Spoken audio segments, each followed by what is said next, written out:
How you doing, Gemini? This is Raina, and this is your mid-February, mid-October. What am I even? I was going to say smoking. I don't smoke sage, but I did burn some. Maybe I got a contact high from it. I don't know. But this is for mid-October 2021. And there's a train going by right when I start. Okay, so you can't see, but I got like a bunch of different piles here. I'm just going to pick from the top of these piles just to mix it up a little bit.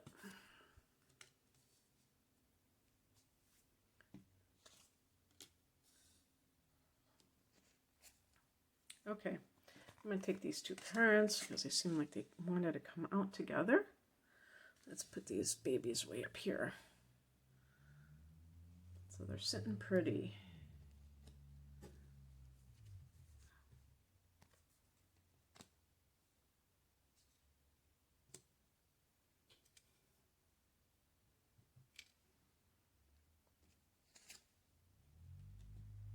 Okay, I'm going to put these a little bit further down. I will hold them up. I know. Wanted them all to be seen. Let's see. I'm just going to collect the rest of these cards that are all in these different piles. This is a version of the Rider-Waite deck, but it's kind of got this coating on it that you can wipe off, which is really cool because I think it'll preserve the cards line. This is the back of the card. I always think that's an interesting thing. Okay. Let me take this bad boy out. Okay. The heart of the matter is the Four of Wands. This is a card of the happy home. Now, sometimes this can be a new home. So if there's any kind of home, I'm trying to think. Oh, you know, it's very interesting because your 8th house is Capricorn, is it not? And as the 8th house, that can represent the idea of, you know, any kind of like family, home, inheritance, that kind of thing. And because the death card is there. Now, this is something that would be an ongoing issue. And the reason I was saying is Pluto has been in Capricorn for years now, but it did go retrograde and it turned direct just the other day as I record this in October. So developments with something along those lines and other types of money, especially if you've been fighting for this money. And perhaps there's that sense of like, see if I went like this, but I can't do that because it's falling off the table. So if you've been fighting for some money and it's been, you know, a long, protracted type of a court battle, that can be something that is heating up again, or it's time to come to some agreement. The other thing too is, yeah, this is about marriage in general. In the past position, we have the Chariot card, and this is a card that is connected to a victory, some sort of victory. It is connected to the sign of Cancer, so I was wondering if some of you were involved with a Cancer individual, and that has been part of the, the word that came into my mind is ordeal, but if that is part of the developments, we'll say developments to be nice about it. But the other thing, oh, that's disturbing. I just noticed that those sphinxes, or whatever, how you say it, that they got human faces on it. That's kind of creeping me out. The other thing about this card is that there may be a lot going on. And Geminis are known for multitasking, so that's not really a problem for you, and you can still come out on top even if you've got like a lot of stuff happening. But I was also thinking with the Chariot about travel, and because Mercury is going direct, and Mercury is your ruler, so maybe that has extra significance for you, that that this is something that triggers everything else coming into place. Because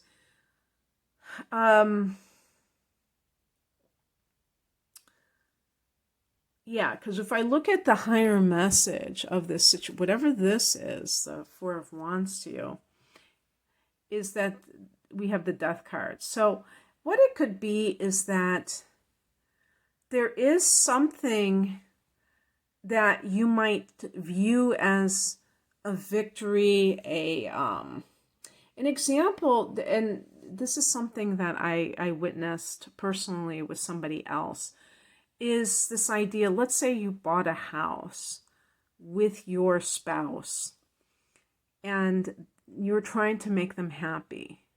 But what if the relationship was already dead? I was going to say DOA, dead on arrival.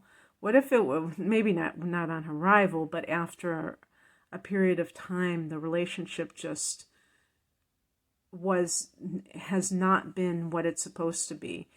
That can be something that you have to face rather than simply, being very, how would I put it? Not cavalier about, but in denial over. And you're focusing on, oh, wow, we just bought a new house, but the relationship is not what it's supposed to be. The Chariot can be about being in control. And it's possible to be in control and to still know exactly what you're dealing with, which is some kind of a transition. And, there have been eclipses in your sign as well as the opposite sign of Sagittarius. And that can certainly play into some of these, especially relationship issues. And it's important to be honest with yourself about them and not get distracted with other things. Not feel that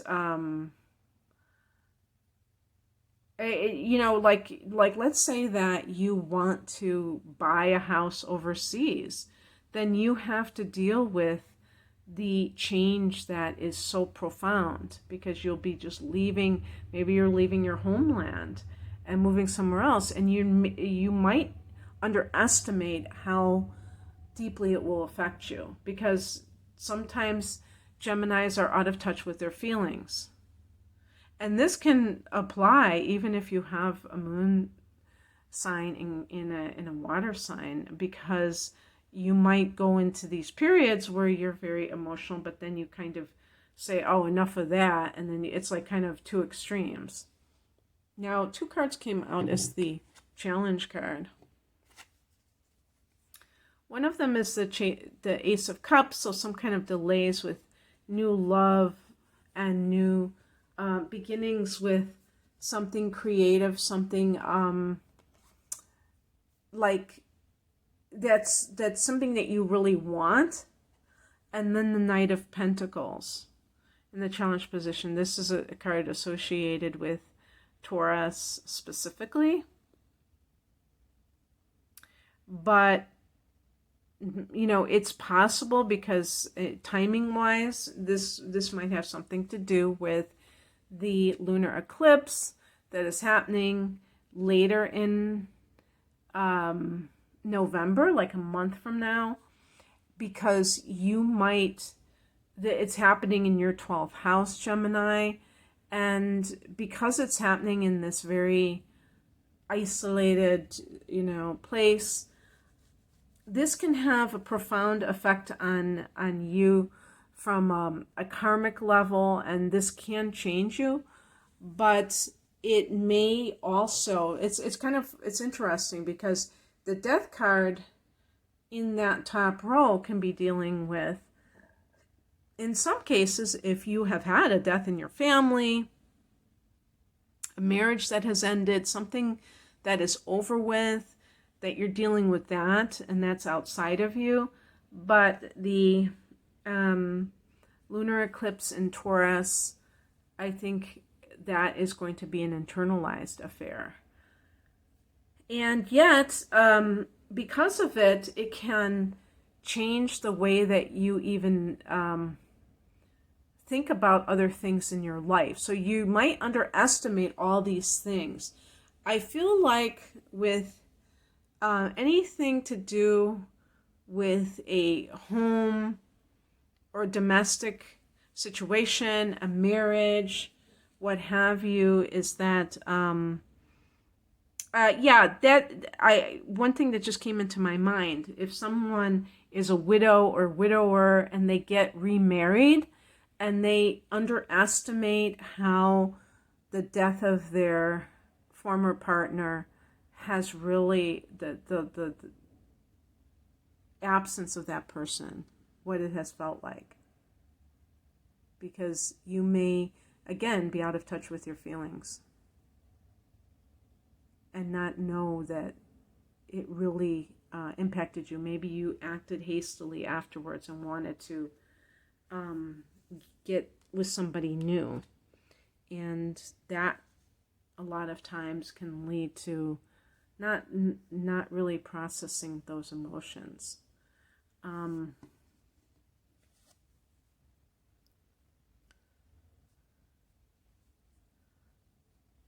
What's coming in is the Page of Wands.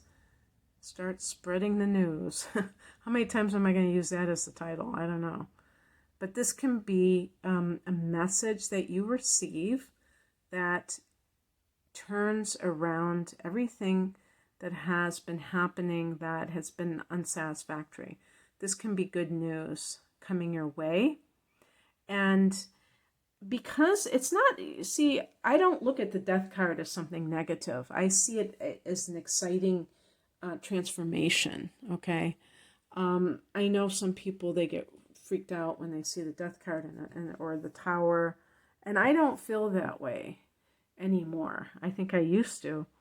And when I first started, I used to worry about picking it for somebody else because I didn't want to have a negative reading, but I realize more and more that negativity is something that can be imparted anytime you do a reading. If you're coming from a negative place, even positive cards or even astrological forecasts can have a negative tinge if the person is kind of a pessimist, a cynical type of person. So, in any case, the Page of Wands can be something that makes you feel like you can have what you want, because maybe you're holding the intention or the vision with the Four of Wands that you want a type of marriage, a type of partnership where when you're done working and you're coming home, if you work away from home, that you come home to a house that is full of joy. Because when you have fire, you're talking about wands, and that's fire, and it's all about enthusiasm. And this is something, remember I met a man whose birthday, he passed away, but he was a Libra, and I am a Sagittarian. The first time I met him, I think what really intrigued me was he asked me what sign I was. I was 19 at the time, and I wasn't into astrology the way that I became not too long after that, the meeting with him. But he asked me what sign I was, and I told him I was a Sagittarian, and he said, oh, that's fire. And he said, I'm a Libra, and air feeds fire. And I remember that really hooked me in. So,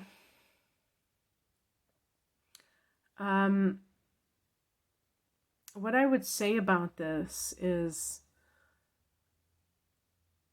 this may be the news you've been waiting for. Maybe you've been um, looking for a new home, and you finally have found, what you're looking for. And that could have been, traveling and experiencing, the old kind of falling away. The outcome is the Eight of Cups, leaving behind what no longer serves you and going towards maybe the truth, the going towards feeling. The Ace of Cups is in the challenge position. So you want to start something that has emotional impact, but the timing isn't right for some reason. And maybe this is just asking you to have patience, that it will come. You will get that message that you've been waiting for. You just have to believe that you will. And when you leave, you're going to be leaving for something, not running away from something. There's going to be meaning behind your move. All right, that's what I have for you, Gemini. I hope that this resonated. If you would like a private reading, the link is below. Take care. Bye.